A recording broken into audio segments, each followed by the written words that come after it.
மக்களை வந்து முட்டாள் பண்ணக்கூடிய ஒரு சில விஷயங்கள். 6 சிலிண்டர் கொடுத்துருவேன், தங்கத்துக்கு தாலி கொடுத்துருவேன், இதெல்லாம் என்ன சார் இது?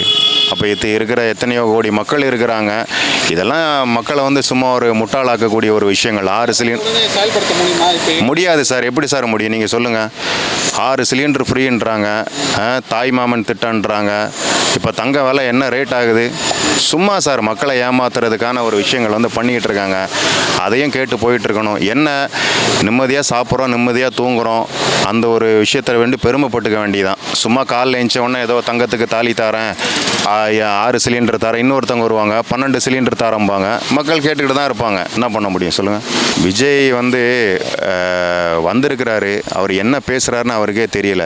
புரியுதுங்களா? ஒரு அரசியல்வாதி வந்து என்ன விஷயங்களை வந்து சொல்லணும், ஆகும்னு அவர் எடுத்தோன்னா திமுகன்னு வந்து பேசிக்கிட்டே இருக்கிறாரு. என்ன விஷயத்த சொல்கிறாரு? ஒரு ஸ்டேட் அவரோட படத்தை பேன் பண்ணதே வந்து பார்த்தோன்னா சென்ட்ரல் தான். ஆனால் அவர் அதை எடுத்து கேட்க முடியுமா? கண்டிப்பாக கேட்க முடியாது. அவங்க ஒன்று அவங்க அறிவித்ததை வந்து இவங்க என்ன அறிவிச்சிருக்காங்க? டிஎம்கே அறிவித்ததை இவர் அறிவிச்சிருக்காது. இலவசத்தை வாங்காதங்கன்னு சொல்கிறாரு. ஆனால் இவரும் இலவசத்தை தான் வந்து கொடுக்குறாரு. வேறு என்ன கொடுக்குறாரு? ஏதோ ரசிகர்கள் ஆர்வ கோளாறில் வந்து கத்துறாங்க, ஓட்டு போடலைன்னா விஷத்தை வச்சு கொன்னுருவோன்னு சொல்கிறாங்க.